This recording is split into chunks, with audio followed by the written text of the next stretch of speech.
Assalamualaikum warahmatullahi wabarakatuh. Kepada seluruh masyarakat Indonesia dan seluruh para pemirsa dimanapun berada, kita sedang mengadakan acara podcast atau ngobrol bareng bersama dengan Kiai Maimun Abdul Ghafur dari Lumpur, Limbangan, Losari. Langsung saja Gus, banyak pertanyaan yang akan kami sampaikan terhadap panjenengan, termasuk tadi juga ada titipan dari rekan atau dari teman, cuman memang nggak mau disebutkan namanya Gus. Jadi kepengen bertanya nih Gus, langsung saja Gus akan kami tanyakan. Gini Ustadz, ada yang bertanya Ustadz, saya seorang pemuda yang berkeinginan untuk memperbaiki diri, tapi setiap kali saya bertaubat, besoknya saya tergoda untuk mengulanginya Ustadz. Taubat lagi, maksiat lagi, gitu terus. Itu gimana Ustadz? Mohon untuk jawabannya Pak Ustadz. Berbahagialah, itu artinya Allah sangat mencintaimu. Tandanya setiap kali kamu menjauh berbuat maksiat, Allah meletakkan zikir di dalam hatimu sehingga kamu teringat untuk kembali kepadanya.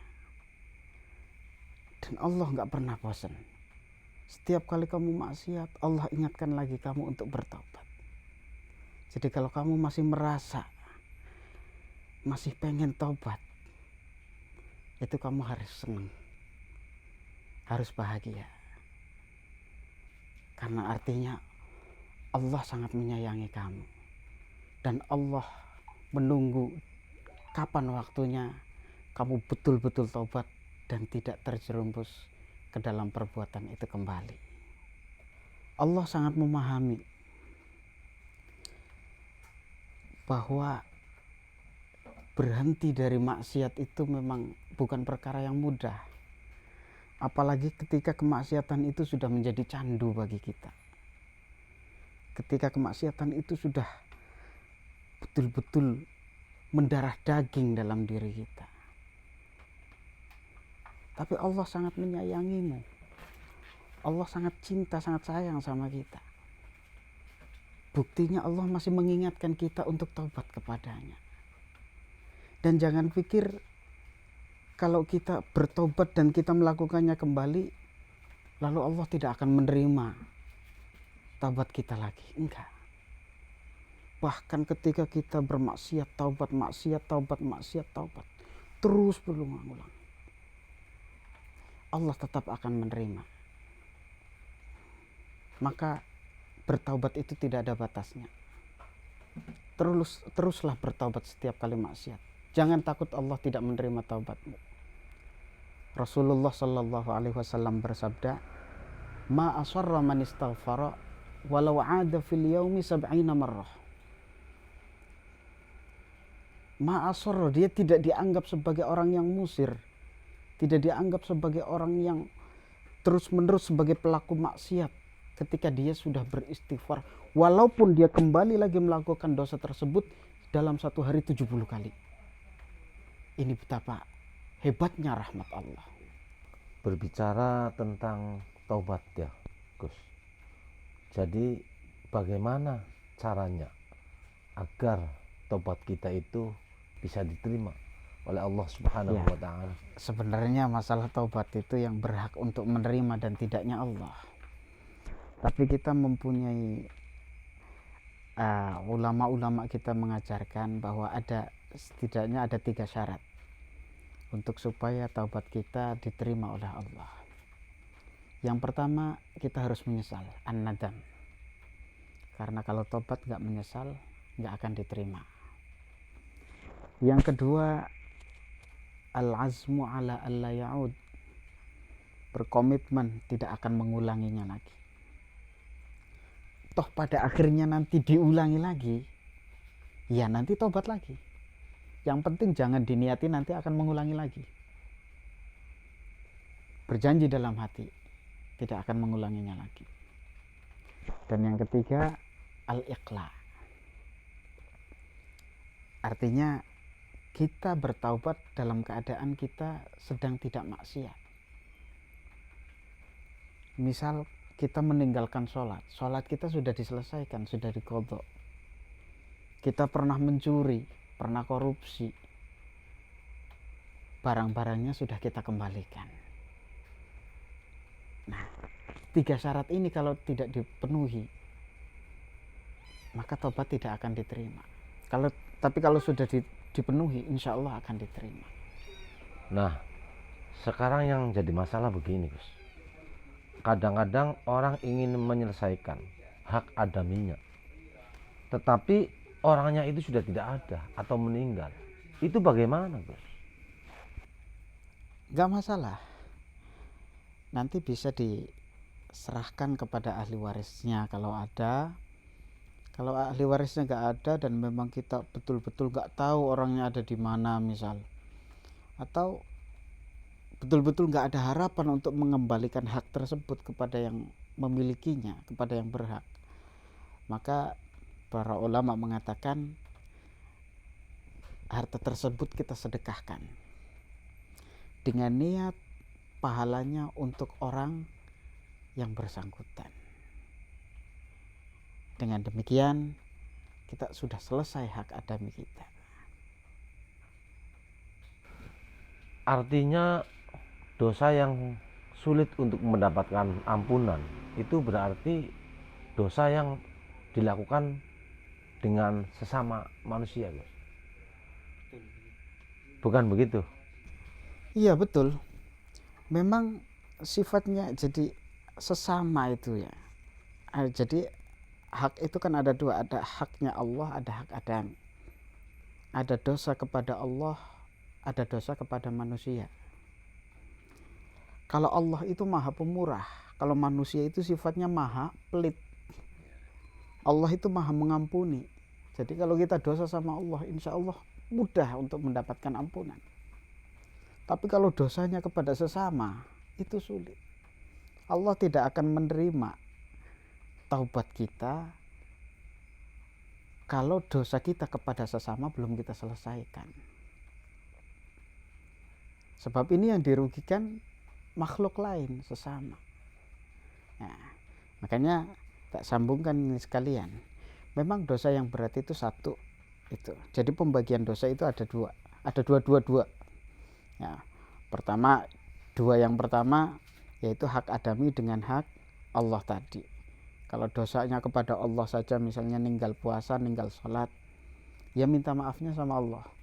Kalau dosanya kepada sesama, misalnya mencuri ataupun korupsi ataupun malak, ya maka ya kita harus minta ampunannya nggak cukup sama Allah, tapi juga harus kepada yang bersangkutan. Ada 2 pembagian lagi dosa itu. Ada dosa yang penyebabnya adalah syahwat. Ada dosa yang penyebabnya adalah sombong. Nah, yang berat adalah yang penyebabnya sombong. Nabi Adam bermaksiat kepada Allah dengan memakan buah khuldi. Apa yang menyebabkan kemaksiatan ini terjadi? Syahwat. Dijerumuskan oleh setan. Tapi Allah mengampuninya. Beda dengan iblis. Iblis bermaksiat kepada Allah. Apa yang menyebabkan maksiat? Sombong. Disuruh sujud kepada Nabi Adam gak mau. Karena dia merasa lebih baik dari ana khairun minhu.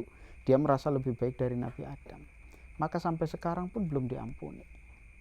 Allah sudah membukakan pintu ampunan untuk iblis. Kalau iblis minta diampuni bisa sebenarnya. Caranya ya sujud ke Nabi Adam. Tapi sampai sekarang iblis belum mau sujud sama Nabi Adam. Dan mungkin gak akan mau. pembagian yang ketiga itu dua-dua yang ketiga tadi, yaitu ada dosa besar, ada dosa kecil. Dosa besar ini dosa yang kalau kita lakukan maka kita menjadi fasik, nggak sah untuk menjadi saksi nikah, nggak sah untuk menjadi wali nikah, nggak sah untuk menjadi saksi dalam hal apapun, nggak layak untuk dicalonkan sebagai kepala desa misal, atau sebagai pemerintah, itu kalau sudah melakukan dosa besar. Ada lagi dosa kecil. Dosa besar itu apa? Dosa yang sudah menunjukkan bahwa dirinya sudah tidak peduli dengan agama. Itu dosa besar. Kayak misalnya orang minum khamar. Orang minum khamar ini berarti orang yang sudah nggak peduli sama agama. Orang zina berarti orang nggak peduli sama agama. Beda sama dosa-dosa lainnya, dosa kecil yang dilakukan secara sembunyi-sembunyi. Bertepatan dengan Hari Ibu, Gus. Kira-kira pesan apa yang akan disampaikan oleh Gus Maimun Abdul Ghafur? Ada satu kisah tentang seorang waliullah bernama Abdul Aziz Ad-Dabbagh. Beliau ini seorang wali besar, ahli ibadah, nggak pernah maksiat, nggak pernah melakukan dosa. Tapi di Lauhul Mahfudz sana namanya tertulis sebagai ahli neraka. Malaikat yang melihatnya datang kepada Syekh Aziz ini. Syekh, engkau tidak ada lelahnya untuk beribadah, padahal aku melihat namamu adalah penghuni neraka. Jadi sia-sia sebenarnya engkau ibadah. Seakan-akan begitu, sia-sia ibadah. Karena sudah tertulis di Lauhul Mahfudz dia sebagai ahli neraka. Apa katanya Syekh Aziz? Itu bukan urusanku, wahai malaikat. Allah mau memasukkanku ke surga atau ke neraka, itu bukan tujuanku, bukan yang aku pikirkan. Yang sekarang aku pikirkan adalah beribadah kepada Allah. Karena aku tidaklah diciptakan kecuali untuk beribadah kepadanya. Kalau Allah memberiku surga, alhamdulillah, memasukkanku ke neraka juga, itu tidak masalah. Itu bukan urusanku, itu urusannya Allah. Lalu malaikat itu kembali ke langit, ke Lauhul Mahfudz. Dilihatnya ternyata namanya sudah berubah, dirubah oleh Allah sebagai ahli surga. Akhirnya malaikat itu dengan gembira datang kepada Syekh Aziz tadi, mengabarkan, Syekh Aziz, alhamdulillah, namamu telah dirubah oleh Allah sebagai ahli surga. Apa komentar Syekh Aziz? Sekali lagi, wahai malaikat, aku tidak peduli. Mau surga, mau neraka, aku nggak peduli. Yang aku pedulikan adalah aku beribadah. Aku disuruh oleh Allah untuk beribadah, ya beribadah. Mau dapat surga, mau dapat neraka, itu urusannya Allah. Lalu malaikat itu berkata, tahukah engkau, wahai Syekh Aziz, kenapa Allah merubah namamu dari ahli neraka menjadi ahli surga? Itu karena keikhlasanmu beribadah ini. Kamu ikhlas bukan karena surga. Kamu beribadah bukan karena surga. Kamu meninggalkan maksiat bukan karena takut neraka, tapi karena Allah. Sehingga dari ikhlas inilah Allah merubah namamu dari ahli neraka menjadi ahli surga. Lalu Syekh Abdul Aziz tanya, oke, sekarang aku tahu apa yang menyebabkanku masuk surga. Yang menjadi pertanyaan, kenapa dulu Allah menulis namaku di Lauhul Mahfudz sebagai ahli neraka?